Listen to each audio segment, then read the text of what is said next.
세상에는 많은 길들이 있습니다. 우리는 그 길들을 이용해서 목적지까지 가게 됩니다.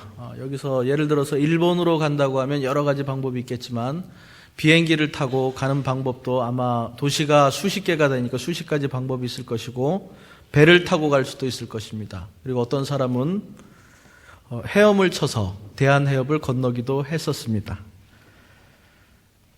다양한 길이 있는 것처럼 사람들이 살아가는 방식도 역시 다양합니다. 여기에 많은 분들이 계시지만 저와 똑같은 방식으로, 저와 같은 방식으로 살아가는 분은 한 분도 없습니다. 여러분들 나름대로의 방식으로 그렇게 가는 것으로 그렇게 알고 있습니다. 이것이 사람이 사는 방법이고, 그러나 하나님께서 보시기에는 사람이 사는 길은 오직 두 가지 길밖에 없습니다. 시편 1편은 그 두 가지 길에 대해서 말해주고, 그리고 사람은 그 두 길 중에 한 길을 걸을 수밖에 없다고 말합니다. 왜냐하면 그 외에 다른 길은 없기 때문에 그렇습니다. 그리고 그 길 끝에는 심판이 있습니다. 우리들 중에 한 사람도 죽음을 피해갈 수 있는 사람은 없습니다. 시간의 문제지 누구나 다 죽음을 마주하게 되고 죽음 뒤에는 심판이 있습니다. 올바른 길을 걸어간 사람은 그 심판 다음에 천국으로 인도될 것이지만 만일 잘못된 길을 걷고 있다면 그 길은 지옥의 불못으로 인도가 될 것입니다. 그래서 인생에게 있어서 어떤 길을 걷고 있느냐 하는 것은 가장 중요한 일 중에 하나입니다. 예수님께서도 마태복음 7장에서 두 길과 두 문에 대하여 말씀하셨습니다. 좁은 문으로 들어가라. 멸망으로 인도하는 문은 크고 그 길이 넓어 그리로 들어가는 자가 많고, 생명으로 인도하는 문은 좁고 길이 협착하여 찾는 이가 적음이니라.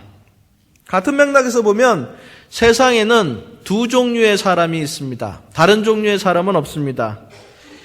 영생의 길을 가는 거듭난 사람과 멸망의 길을 가는 거듭나지 못한 사람, 아니면 영생을 얻은 사람과 영생을 얻지 못한 사람, 그렇지 않으면 그리스도인과 그리스도인이 아닌 사람, 이 두 종류의 사람밖에 없습니다. 시편이 구약시대를 살던 하나님의 백성들이 하나님을 찬양했던 책이라면 시편 1편도 역시 하나님의 은혜로 말미암아 하나님의 백성된 사람이 하나님께 찬양을 드리는 책이라고 볼 수가 있을 것입니다. 그렇게 볼 때 이 시편 1편은 구원을 받는 방법에 대하여 이야기하는 것이 아니고 이미 구원을 받은 사람이 하나님을 어떻게 섬겨야 하는지, 마땅히 어찌 살아야 하는지 당연히 그 사람이 걸어가야 할 길에 대하여 말하고 있는 것 같습니다. 이미 의롭게 된 사람은, 다시 말해서 구원받은 사람은 마땅히 살아가야 하는 방식이 따로 있다는 말입니다. 우리가 행위로 구원을 받지 않고 오직 은혜로 말미암아 구원을 받는다는 것은 진리입니다. 그러나 잊어서는 안 될 것은 구원을 받은 사람은 구원받은 백성으로서 마땅히 살아야 하는 길이 있다는 것입니다. 걸어가야 할 길이 있고 살아가야 하는 방식이 있다는 것입니다. 세상의 사람들은 세상의 방식으로 살지만 하나님을 믿는 사람들은, 하늘의 시민권을 가진 사람들은 하늘의 법을 따라 살아야 한다는 것입니다. 그것이 바로 시편 1편이 우리에게 이야기해 주고 있는 바입니다. 하나님의 사람, 요즘 말로 하면 예수 믿고 죄 사함 받고 영생을 얻은 사람, 즉 그리스도인은 그리스도인의 길을 걸어야 한다는 것입니다. 오늘 본문에서는 그것을 의인의 길이라고 말합니다. 성경 시편 1편에서는 두 개의 길을 말하는데 하나는 의인의 길이고 하나는 악인의 길입니다. 그리스도인은 당연히 의인의 길을 걸어야만 합니다. 그리스도인이 바로 의인이기 때문에 그렇습니다. 한 가지 주목할 점은 시편 1편은 의인은 이렇게 시작하지 않고 복 있는 사람은 이라고 시작을 하고 있다는 것입니다. 바로 복 있는 사람이 의인이고 의인이 바로 복 있는 사람입니다. 죄 있는 사람이 의인이 되는 길은 오직 하나밖에 없습니다. 이 세상에 예수님을 믿지 않는 모든 사람들은 다 죄인들입니다. 모든 사람이 죄를 범하였기 때문에 하나님의 영광에 이르지 못한다고 성경은 말합니다. 성경이 말하는 것처럼 모든 사람은 악인과 죄인과 오만한 자의 범주에 들어 있습니다. 한 사람도 예외가 없습니다. 우리가 보기에 어떤 사람은 그렇지 않을 것 같아도 그것이 또 그렇지 않습니다. 성경이 말하면 그것이 곧 진리요, 그것이 옳은 것입니다. 죄인이 의인이 되는 길은 오직 한 길, 예수 그리스도를 믿어 그분의 십자가의 공로에 의해서 주께서 십자가에서 흘리신 피로 말미암아 죄 용서받고 하나님의 자녀가 되는 길밖에 없습니다. 그것이 사람이 의롭게 되는 유일한 길입니다. 그 방법 외에 다른 방법을 우리 하나님께서 주신 일이 없습니다.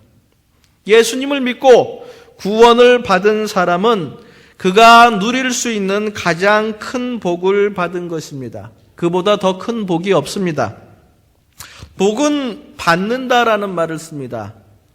복은 우리가 원한다고 가질 수 있는 것이 아니에요. 복은 우리가 돈을 주고 살 수가 있는 것이 아닙니다. 복이라는 것은 하늘에서 하늘이 선택한 사람들에게 값없이 주는 것입니다. 제가 싱가포르에서 살았는데 그쪽은 아주 미신이 가득한 나라입니다. 설날쯤 되면은 사람들이 복을 받기를 바라는 마음에서 한자로 복이라고 쓰여진 글씨를 집안 구석구석 다 이렇게 붙입니다. 근데 한 가지 신기했던 것 중에 하나는 복자를 붙이는데 그것을 똑바로 붙이지 않고 그것을 뒤집어서 붙입니다. 그래서 신기해가지고 아니 내가 한문을 배운 사람인데 저 복자가 똑바로 붙어있지 않다. 저거를 똑바로 이렇게 뒤집어서 똑바로 붙여라 그렇게 했더니 그 사람들이 하는 말이 복자는 원래 뒤집어서 붙이는 거라고 그렇게 얘기를 하더라고요. 그래서 아니 왜 그런가 이렇게 물었더니 그 사람들이 얘기를 해요. 예수님 안 믿는 사람들입니다. 복은 하늘에서부터 내려오는 거야 이렇게 말을 하더라고요. 그 말이 맞습니다. 복은 하나님께서 그분의 택하신 자들에게 주시는 것입니다. 어떤 복이 가장 큰 복입니까? 하나님께 창세전에 우리를 예정하셔서 구원 얻을 자들로 예정하셔서 우리를 부르신 우리를 거룩하게 하시고 우리를 하나님의 자녀 삼아 주셨습니다. 이것보다 더 큰 복이 어디 있겠습니까? 세상 사는 것이 조금 불편하더라도 예수님을 믿고 구속의 은혜를 받았으면 그 마음에 감사와 기쁨과 감격이 있어야 하는 것입니다. 하나님께서 죄인을 구원하시기 위하여 그 아들을 아끼지 않고 내어주셨는데 그 아들이 하나님의 아들이 십자가에 달려 죽으시고 그 피를 흘려서 우리의 죄를 사해 주셨는데 그 복을 받은 우리들보다 더 복된 사람들이 어디에 있겠습니까? 오히려 그 이상의 복을 구하는 것이 뻔뻔한 것이고 그 외에 다른 더 좋은 복이 있다고 생각하면 복음에 대하여 구속의 도리에 대하여 무지한 것입니다. 다시 한번 말씀드리자면 본문은 복이 무엇인지 어떻게 하면 복을 받는지에 대하여 말하는 것이라기보다는 이미 복을 받은 예수 그리스도로 말미암아 구속 곧 허물의 사함을 받고 죄의 가리움을 얻은 사람들이 그 복 있는 사람들이 어떻게 살아가야 하는지를 이야기하고 있습니다. 복 있는 사람은 다시 말해서 이 시대를 살아가는 그리스도인들은 예수님을 믿는 사람은 마땅히 해야 될 일과 마땅히 하지 말아야 할 일이 있습니다. 오늘 본문은 우선 하지 말아야 할 일에 대하여 먼저 말하고 있습니다. 그것이 1절의 말씀입니다. 복 있는 사람은 악인의 꾀를 쫓지 아니하며 죄인의 길에 서지 아니하며 오만한 자의 자리에 앉지 아니하고. 악인과 죄인과 오만한 자는 정도의 차이가 있지만 모두 같은 종류의 사람들입니다. 그들은 이 세상을 살아갈 때에 하나님 없이 살기로 작정한 사람들이며 예수 그리스도를 믿지 않고도 충분히 행복하다고 느끼는 사람들입니다. 이 사람들이 사는 방식은 우리 그리스도인들이 사는 방식과 다릅니다. 이 사람들은 멸망의 길을 가고 있고 그 멸망의 길 끝에는 심판이 있고 그리고 영원한 불못이 있습니다. 예수 그리스도를 믿지 않는 모든 사람들은 한 사람도 빼놓지 않고 모두 이 범주에 들어갑니다. 한 사람도 예외가 없습니다. 예수님을 믿지 않고 착한 사람 없습니다. 그리고 예수님 믿지 않고 의로운 사람 없습니다. 예수님 믿지 않고 복 있는 사람 없습니다. 이 점을 아주 분명히 해야만 되겠습니다. 우리도 한때 예수님을 믿지 않았던 때가 있었습니다. 우리 어머니가 우리를 잉태하였을 때 교회를 다니고 있어서 우리는 어머니 뱃속에서부터 교회를 다녔을지 모르겠지만 그때 우리가 예수님 믿은 거 분명히 아닙니다. 어느 한순간 우리가 예수 그리스도를 구세주로 고백하고 우리의 죄를 그분 앞에 내려놓고 죄 용서를 받는 그 순간까지 우리가 물과 성령으로 거듭나기 전까지 우리는 바로 이 범주, 악인과 죄인과 오만한 자라는 이 범주에 들었던 사람들입니다. 그러나 이제 우리가 죄 용서를 받고 의인이 되었습니다. 복 있는 사람이 되었습니다. 그렇기 때문에 여전히 죄가 우리 속에서 왕노릇하려고 하지만 그러나 우리는 그 죄에 굴복해서 살아서는 안 되는 것입니다. 이제 우리는 예수님을 믿고 하나님의 영, 거룩한 영, 성령을 우리 속에 모셨기 때문에 성령에 의지해서 거룩한 삶을 살려고 해야 되는 것입니다. 죽기 전까지 죄를 완전히 떨어버릴 수는 없겠지만 죄를 이기려고 애써야 하는 것입니다. 그것이 구원을 받은 사람, 그 속에 하나님의 영을 모시고 있는 사람이 마땅히 힘써야 할 바인 것입니다. 그렇게 하려면 어떻게 해야 된다고요? 시편 1편에서 분명히 말합니다. 악인의 꾀를 쫓지 아니하며 죄인의 길에 서지 아니하며 오만한 자의 자리에 앉지 아니하고. 우선해야 할 것은 인생의 동반자를 잘 만나야, 잘 선택해야 한다는 것입니다. 친구를 잘 만나야 됩니다. 친구를 만나되 경건한 사람, 의로운 사람, 하나님의 말씀의 사람을 만나게 되면 여러분의 신앙도 더불어서 성장하게 될 것입니다. 그러나 그 이외에 어떤 이유로든지 죄인이나 악인이나 오만한 자와 친구가 되면은 그 인생은 반드시 파멸에 이르게 될 것입니다. 우리 젊은 사람들 결혼할 때 분명히 하셔야 됩니다. 꼭 예수님 믿는 사람하고 결혼하십시오. 결혼하는 이유는 서로 사랑하기 때문에 결혼하는 거 아니면 성경 어디에도 너희들 서로 사랑하면 결혼해라 그렇게 말하지 않습니다. 결혼한 다음에 사랑하는 것이에요. 결혼하는 이유는 결혼을 함으로 인해서 이전보다 하나님을 더 잘 섬길 수 있기 때문에 결혼하는 것입니다. 그런데 어찌 예수님을 믿지 않는 사람하고 결혼해서 이전보다 더 예수님을 잘 섬길 수 있다고 말합니까? 그건 말씀에 대한 불순종입니다. 그렇게 결혼하는 건 육체의 정욕을 따라서 결혼하는 것이에요. 그래서 그러한 결혼에는 꼭 인생에 큰 어려움이 따라오게 되어 있는 것입니다. 복 있는 사람은 그렇게 살지 않습니다. 차라리 그러려니 혼자서 살면서 예수님을 보다 잘 섬기는 것이 훨씬 더 나은 길입니다. 사도 바울이 그렇게 말했습니다. 예수님을 믿는 사람은 세상 사람들의 방식을 따라서 살면 안 되고 그들과 다른 방식으로 살아야 한다는 것입니다. 그리스도인은 세상에 믿지 않는 사람들이 사는 방식으로 살면 절대로 안 돼. 이것은 옛사람의 삶의 방식입니다. 우리가 예수님을 믿지 않았을 때 살았던 삶의 방식입니다. 그런데 어찌하여 과거로 돌아가서 예전처럼 그렇게 죄의 종노릇할 때 그때처럼 살려고 하십니까? 그것은 옳지 않은 것입니다. 우리는 거룩하게 구별된 사람들입니다. 하나님께 드려진 사람들이라는 말입니다. 우리는 성도라고 불리는 사람들입니다. 성도가 무슨 뜻입니까? 거룩한 사람들이라는 뜻입니다. 우리는 교회에 다니고 있습니다. 교인들입니다. 교회가 무슨 뜻입니까? 구별된 사람들이라는 뜻입니다. 세상의 방식을 쫓아 살아서는 안 되고 세상의 방식을 교회에 들여와서도 안 되는 것입니다. 세상 사람들의 삶을 부러워해서 그들의 뒷공무니를 쫓아다녀서도 안 된다는 말입니다. 그들은 복 있는 사람들이 아닙니다. 우리가 복 있는 사람들입니다. 정말 자기가 받은 복이 어떤 복인지 알지 못하고 세상 사람들의 헛된 것들을 쫓아서 사는 것 결코 옳은 삶의 방식이 아닙니다. 교회는 교회다워야 하고 교회는 거룩해야 되고 교회는 구별되어야 합니다. 성도는, 교인은 그리스도인다운 방식으로 살아야 합니다. 세상 사람들과 아무런 구별이 없이 사는 사람은 자신이 왜 그렇게 사는지 좀 생각해 보아야 합니다. 몇 가지 이유가 있을 텐데 첫 번째 이유는 아마도 그들이 교회는 다니고 있지만 아직도 물과 성령으로 거듭나지 못한 하늘에 속한 사람이 아니라 이 세상에 속한 사람이기 때문에 그럴 수 있습니다. 이것은 아주 무서운 말입니다.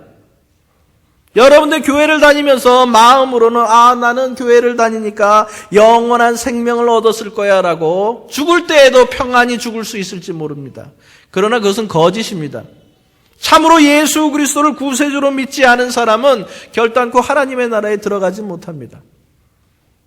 그런데 우리가 거듭났다고 말하면서 여전히 세상 사람들과 똑같은 방식으로 살고 있다면 우리가 어떻게 구원받은 사람이라고 자신 있게 말할 수가 있습니까? 이러면 처음부터 다시 시작해야 돼요. 내가 정말 예수님을 믿는 사람인가? 내가 정말 거듭난 사람인가? 내가 교회를 수십 년을 다녔지만은 내가 정말 구원의 도리, 복음의 진리를 알고 있는가? 한번 스스로에게 물어봐야 됩니다. 또 다른 이유가 있다면 어떻게 살아야 하는지 알지 못해서 그럴 수도 있습니다. 그러나 교회에서는 그리스도인이 어떻게 살아야 하는지를 끊임없이 가르치고 있고 성경을 통해서 그것을 배울 수가 있습니다. 이 말은 말씀을 마땅히 배울 기회를 하나님께서 우리에게 주셨으되 올바로 배우지 못해서 마땅히 배워야 할 때에 게으름을 피우고 배우지 않아서 그 방법을 알지 못해서 그럴 수가 있습니다. 이런 영적인 게으름을 회개해야만 됩니다. 사람이 부지런해야만 됩니다. 게으른 사람은 아무짝에도 쓰질 못합니다. 육적으로 게으르게 되면은 인생의 곤고함이 찾아옵니다. 가난하게 살게 되어 있습니다. 그러나 영적으로 게으른 것은 육적으로 게으른 것보다 더 큰 문제를 가져옵니다. 진리에 대해서 빈곤한 상태가 된단 말입니다. 어찌하여야 하나님을 영화롭게 하는지, 하나님을 기쁘시게 하는지, 성도로서 어떻게 살아야 되는지 그건 모른단 말입니다. 게을러서 그래요. 교회에서 얼마나 많은 하나님의 말씀을 들을 기회가 있습니까? 그거 다 날려보내고 그러면 안 되는 것입니다. 하나님의 말씀을 배우는 일에 부지런하셔야만 됩니다. 그 부지런하지 못해가지고 몰라서 그랬는데 이건 핑계가 되지 않습니다. 또 다른 가능성이 있는 이유는 하나님의 뜻을 알고도 불순종하는 것입니다. 이 사람은 다른 무엇보다도 알면서 불순종하기 때문에 자신의 완악함을 회개해야만 할 것입니다. 하나님의 말씀을 배우고 그 의미를 알았으면은 내 고집대로 살 것이 아니고 이제는 말씀에 순종하여서 살아야 될 것입니다. 근데 여전히 내가 그동안 이렇게 살아왔고 난 이것이 편하다고 생각하니까 하나님 말씀이 무엇이라고 이야기하든 나는 내 방식대로 살아야겠어. 이것은 그리스도인이 사는 방식이 아닙니다. 그건 세상에 믿지 않는 사람들이 사는 방식이에요. 그리스도인은 정말 하나님을 사랑한다면 하나님의 계명을 지키게 되어 있습니다. 제가 제 집사람 말을 아주 잘 듣습니다. 집사람을 사랑하기 때문이죠. 무슨 말을 해도 다 들으려고 노력합니다. 사랑하기 때문이죠. 우리 하나님 저 많이 사랑합니다. 하나님께서 무슨 말씀을 하시든지 저 그 말씀 들으려고 합니다. 제 힘이 미치지 못해가지고 그 말씀에 순종하지 못할 때 애통해합니다. 그리고 그렇게 되려고 애를 씁니다. 여러분들은 어떠십니까? 정말 하나님 사랑하십니까? 거듭난 사람이십니까? 그럼 하나님의 말씀은 여러분들에게 어느 정도의 가치를 가지고 있습니까? 2절 말씀을 보면 그리스도인이 1절 말씀이 마땅히 하지 말아야 할 것을 이야기하는 반면에 2절 말씀은 그리스도인들이 마땅히 해야 하는 일에 대하여 이야기를 하고 있습니다. 그것이 무엇입니까? 오직 여호와의 율법을 즐거워하여 그 율법을 주야로 묵상하는 자로다. 그렇게 말합니다. 여기서 말한 여호와의 율법은 모세 오경만을 이야기하는 것이 아니고 오늘날로 말하면 신구약 성경 66권 전체를 말한다고 할 수가 있겠습니다. 하나님 말씀 전체를 이야기하는 것입니다. 그 하나님의 말씀을 즐거워하는 것입니다.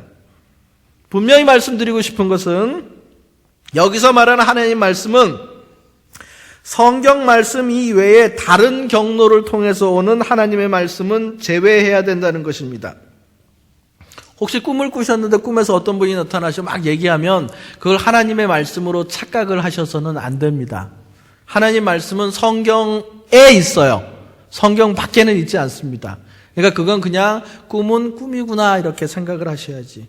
또 기도하다 우리 마음에 어떤 감동이 떠오르면 그건 그냥 마음에 담아두세요. 그건 하나님의 말씀이 아닙니다. 하나님께서 그렇게 말씀하시지 않고 하나님께서는 항상 기록되어진 말씀을 통해서 우리들에게 말씀하십니다. 그 말씀을 기뻐한다는 것입니다. 즐거워한다는 것입니다. 즐거워한다는 것은 크게 세 가지의 의미를 가지고 있는데 첫 번째는 매우 기뻐한다는 의미를 가지고 있습니다. 요즘 사람들은 웃는 것을 무지 좋아합니다.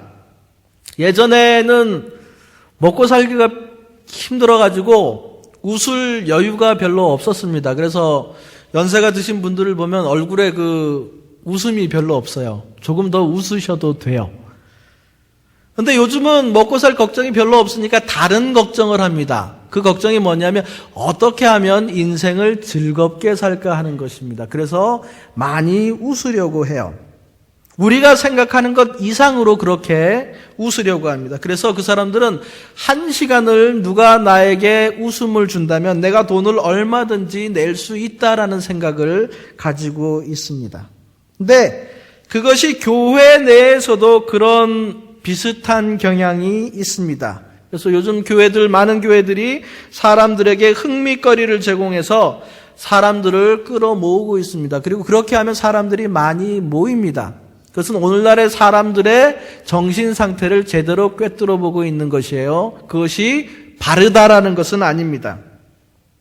또 요즘 교인들은 목사님들의 설교도 재미있어야 한다고 생각을 합니다. 그래서 재미없으면 들으려고도 하지를 않습니다. 그래서 요즘 소위 말해서 뜨는 목사님들 다 재미있는 목사님들입니다. 그리고 그 얘기를 듣고 많이 웃었어요. 그러면 나오면서 말하기를 은혜 받았습니다. 이렇게 얘기를 해요. 그건 은혜가 아닙니다. 은혜는 하나님께서 거저 주시는 선물로 하나님의 말씀을 올바로 깨닫고 진리를 인식하게 되었을 때 그 마음에서 일어난 진지한 반응을 은혜라고 합니다. 그런 은혜를 받으셔야만 합니다. 은혜를 아무데나 막 갖다 붙인다고 해서 그것이 은혜가 되는 것은 아닙니다. 그건 은혜를 받은 것이 아니고 웃다가 배가 아프거나 아니면 입이 아프거나 그런 것입니다. 요즘 젊은이들을 이해하기 위해서는 EPL 혹은 QPR 이런 단어를 잘 아셔야 됩니다. 이걸 모르시는 분들은 애들이랑 대화가 안 되는 분들이에요. EPL은 잉글랜드 프리미어 리그를 말하고 QPR은 퀸스타운 파크 레인저스를 말합니다. 우리 박지성 씨가 뛰는 그 축구팀을 말해요. 제가 이런 젊은이를 본 적이 있습니다. 그 집에 신방을 간 적이 있는 젊은이 하나가 얘기를 하다가 지금 들어가서 자야 되겠대요. 그래서 아니 뭔 잠을 8시쯤 됐습니다. 젊은이가 뭔 잠을 그렇게 일찍 자냐고 했더니 내일 새벽에 그 EPL에서 축구 경기를 하는데 그걸 보기 위해서 자야 되겠다고 그렇게 말합니다. 그래서 들어가서 자라.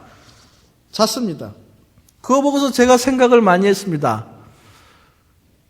꼭 물어봐야 되겠다. 너는 하나님의 말씀을 읽기 위해서 그렇게 일찍 잠자리에 들어본 적은 있느냐? 이렇게 물어보고 싶었습니다. 축구 경기를 보기 위해서는 삶을 조절합니다. 내가 새벽 3시에 저것을 하니까 저것을 보기 위해서 오늘 8시부터 자야 되겠다. 요즘 젊은이들이 그래요. 혹시 우리 사랑하는 우리 합정동교회 젊은이들 중에서 정말 하나님의 말씀을 새벽에 일어나서 읽기 위해서 혹은 새벽 기도에 참여하기 위해서 그렇게 내가 저녁에 TV를 보지 않고 아무것도 하지 않고 잠을 자야 되겠다 일찍 이런 사람이 있으면 그 사람 진짜 복 있는 사람입니다. 요즘 젊은이들 그렇습니다. 왜요? 마음이 거기에 가 있기 때문에 그래요. 저는 우리 젊은이들이 생각을 바꾸어서 정말 새벽에 나와서 목사님의 말씀을 듣고 기도하기 위해서 그렇게 일찍 잠자리에 들었으면 좋겠다라는 생각을 합니다.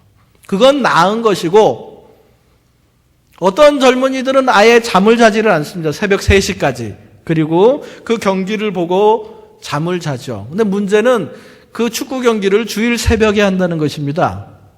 그러면 어떻습니까? 피곤하잖아요. 교회 빼먹는 거 그거 기본입니다. 그리고 또 어머니가 뭐라고 막 하니까 따라서 끌려 나왔는데 졸리잖아요. 잠을 안 잤으니까. 예배 시간에 졸아주는 거 그거 옵션입니다. 젊은이들만 그렇습니까? 우리 중고등부 청년들이나 학생들이나 우리 유초등부 어린이들 또 요즘 게임이라면 아주 환장을 합니다. 다 압니다. 안 봐도. 저도 딸이 있어서 압니다. 그렇지만 성경은 이렇게 말합니다. 그런 것이 아닌 하나님의 말씀이 우리 인생의 가장 큰 기쁨이 되어야 된다라고 그렇게 말합니다. 하나님의 말씀이 그 축구 경기보다 못하고 하나님의 말씀이 게임보다 못하는 그런 것, 이건 정상적인 것이 아닙니다. 참으로 저는 예수 그리스도를 믿고 거듭난 사람입니다. 그 후로 하나님의 말씀보다 더 소중한 것은 없습니다. 세상 사람들은 인생에 낙이 없어서 그렇게 산다고 하자고요. 그렇지만 우리는 거듭난 사람들이고 하나님의 말씀이 우리 눈앞에 있고 이 말씀을 통해서 영원한 생명을 누릴 수가 있는데 그렇게 살지 않으면 그게 더 이상한 거잖아요. 여러분은 정말 하나님의 말씀 속에서 인생의 즐거움을 찾고 있습니까? 그리고 두 번째로 즐거워한다라는 말은 갈망한다라는 말을 의미를 가지고 있습니다. 그것이 없으면 마치 죽을 것 같은 상태, 그것을 갈망한다라고 이야기하는 것입니다.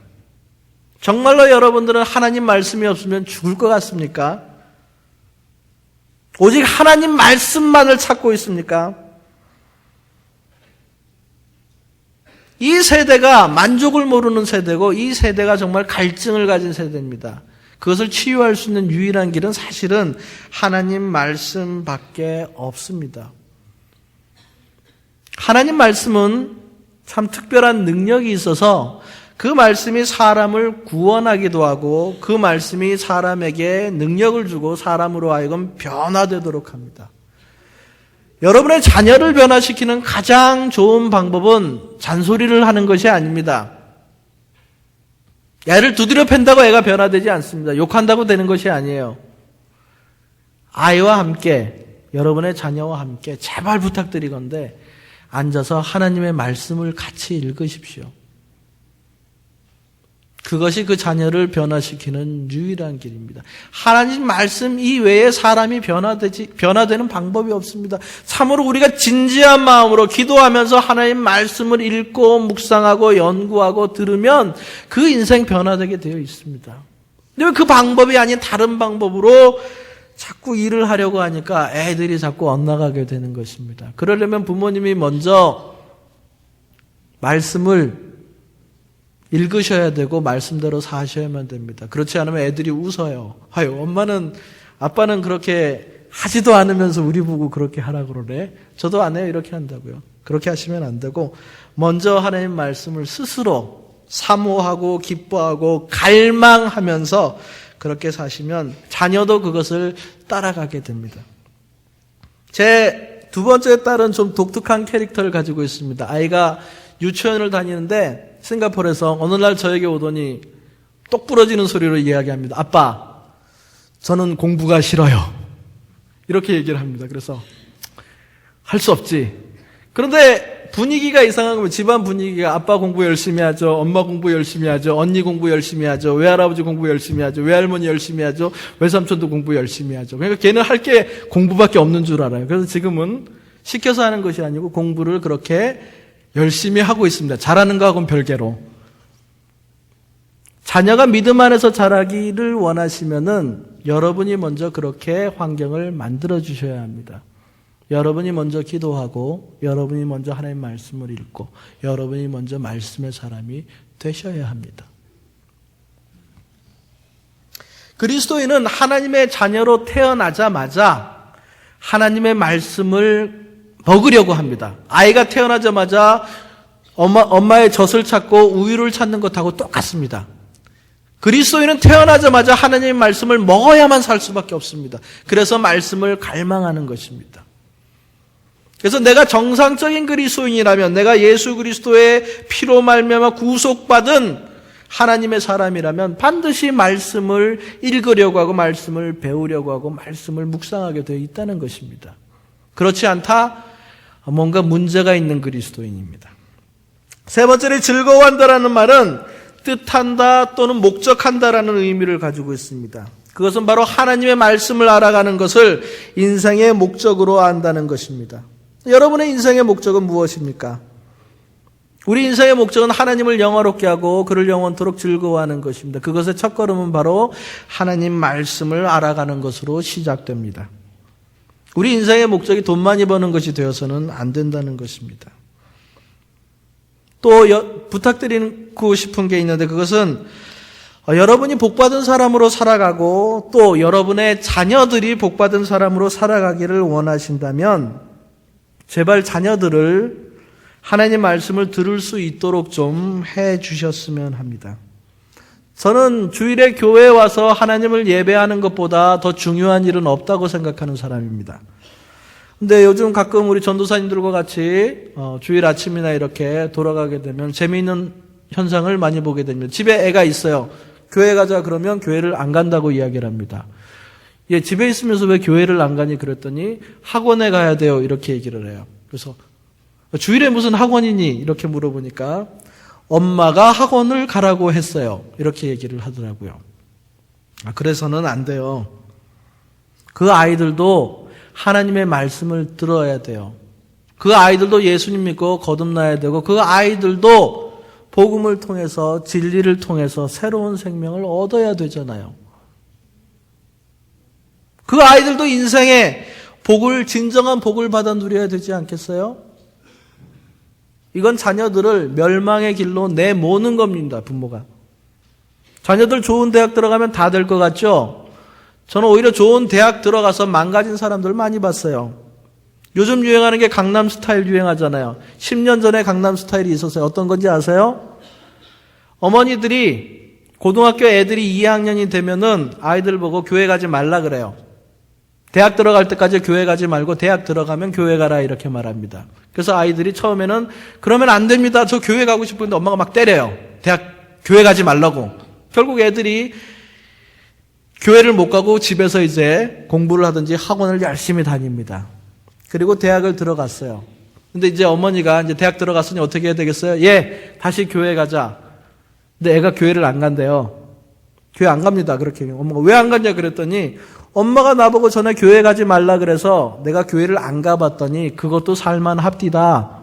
엄마가 막 두드려 펴려니까 이제는 아들이 힘이 더 세졌어요. 때리지도 못해요. 말 안 들어요. 그때 이제 청년부 담당 목사님께 찾아와가지고 목사님 우리 애 어떻게 해요? 교회를 안 나온대요. 기도해 주세요. 그 목사님이 뭐라고 그러겠어요? 비밀입니다. 믿는 사람의 모든 자녀가 다 올바른 길로 가는 것이 아닙니다. 여러분이 아무리 열심히 기도하고 노력을 해도 그 가운데 믿음의 길을 떠나는 아이들이 있어요. 그런데 여러분이 나서서 그 아이가 믿음의 길을 가는 것을 막으면 그 아이가 올바로 하나님 안에서 신앙생활을 하는 거 그거 누가 보장할 수 있겠어요? 자녀는 내 자녀이기에 앞서서 하나님을 믿고 영원한 생명을 누려야 될 하나님의 자녀가 되어야 될 아이예요. 그 아이가 믿음을 가지지 못하도록 부모가 나서서 막으면 그걸 어떻게 지혜로운 부모, 현명한 부모, 그리스도인 부모라고 할 수가 있겠어요? 제발 그렇게 하지 마세요.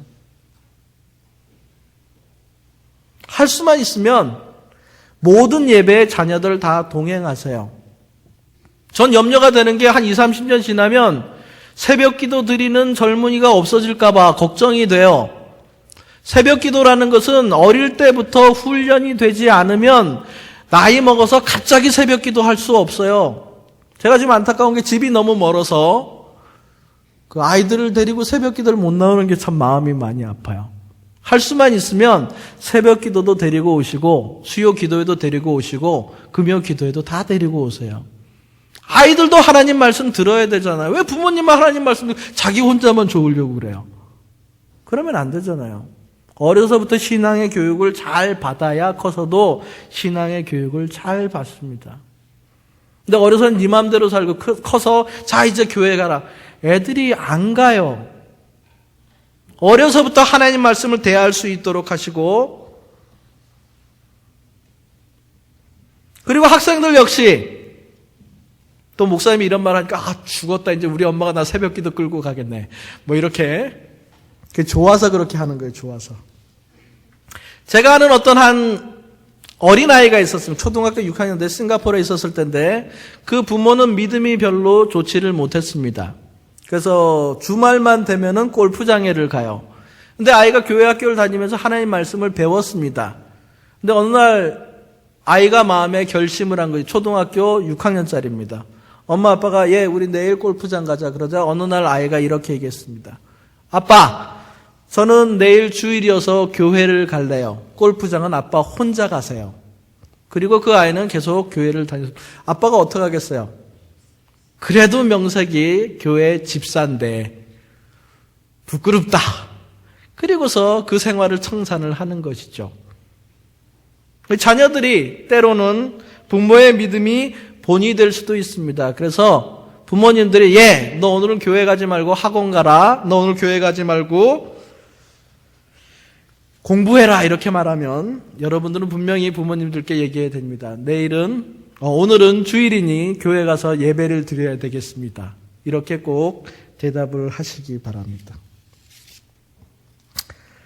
그리고 마지막으로 하나님의 말씀을 묵상한다고 그렇게 되어 있습니다. 묵상한다는 것은 하나님의 말씀을 낮고 작은 소리로 읽고 깊이 생각하거나 기억한 것을 암송하면서 깊이 마음에 간직하는 것을 묵상한다라고 그렇게 하는 것입니다. 그리고 이 묵상을 하되 그것을 주야로 묵상한다라고. 주야라는 것은 밤낮의 구별이 없이 그 정신이 들 때마다 그 하나님의 말씀을 묵상하는 것을 이야기를 하고 있습니다. 어떻게 하면 그럴 수가 있을까? 그것은 하나님의 말씀을 사랑하고 그리고 그 말씀을 이 마음에 담아두면 그렇게 되는 것입니다. 적절한 비유가 될지 모르겠지만 제가 차량을 구입하기 전까지는 전철을 타고 다녔는데 전철을 타고 다니다 보면 제가 새벽에 교회 도착하면 7시에서 7시 반 정도가 됩니다. 그러면 제가 집에서 한 6시쯤 가는데 가끔 젊은 남녀를 보게 돼요. 서로 사랑하는 사이 같아요. 근데 아침부터 같이 동행을 하는 거예요. 근데 제가 알고 있는 여자들은 아침에 절대 일찍 일어나지 않습니다. 새벽 기도 가는 사람들 빼놓곤.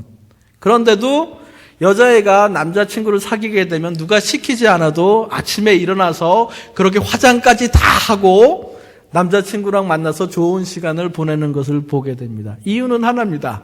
사랑하기 때문에 그래요. 그게 사랑의 힘이라는 것이에요. 그러면 그 머릿속에 사랑하는 사람으로 꽉 차 있습니다. 낮이나 밤이나 그 사람 생각밖에 안 나요. 여기서 묵상한다는 이야기, 주야로 묵상한다는 것은 하나님의 말씀이 내 정신과 내 마음을 가득 채우고 있다는 것이에요. 그래서 다른 것은 생각할 여유도 없어요. 오직 그 하나님의 말씀만이 내 삶의 모든 것이 되는 것이에요. 말씀을 참으로 사랑하는 사람은 그 말씀이 그 마음에 있을 수밖에 없습니다. 보아도 또 보고 싶고 들어도 또 듣고 싶은 것이 하나님의 말씀입니다. 그 말씀을 듣기 위해서 새벽에 일찍 일어나고 수요일 저녁에도 금요일 저녁에도 교회에 나오고 금요일 지나면 주일이 왜 이렇게 빨리 안 오나 그렇게 그것이 불만인 사람입니다. 혹시 여기 주일 아침만 되면 나 또 오늘 교회 가야 되네. 늦었네 막 이러는 분 계세요? 아니면 어라라 오늘 목사님 설교 30분 넘어가네. 참 이러시는 분 계세요? 그거 별로 좋은 태도 아닙니다. 하나님의 말씀을 우리가 가질 수 있는 가장 소중한 것으로 가지고 그 마음에 두게 되면은 그 인생이 변화가 됩니다. 그리고 말씀이 그 속에 가득한 사람은 입만 열면은 하나님의 말씀이 나와요. 그래서 성도들끼리 모여서 이야기할 때 남 험담이나 그런 것 하지 않고 하나님 말씀에 대해서 나누게 되어 있는 거예요.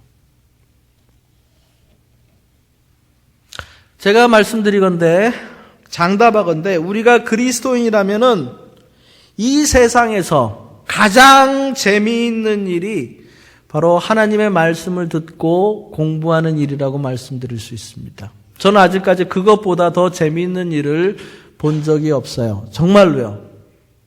여러분들도 하나님 말씀 더 사랑하고 하나님 말씀을 더 귀히 여기고 하나님 말씀에 더 많은 시간을 드리게 되면은 이런 인생에서 누릴 수 있는 복 있는 사람이 살 수 있는 그 길, 그리스도인은 마땅히 그 길을 가야만 하는 것입니다. 복 있는 사람은 오직 여호와의 율법을 즐거워하여 그 율법을 주야로 묵상하는 자로다. 기도하겠습니다.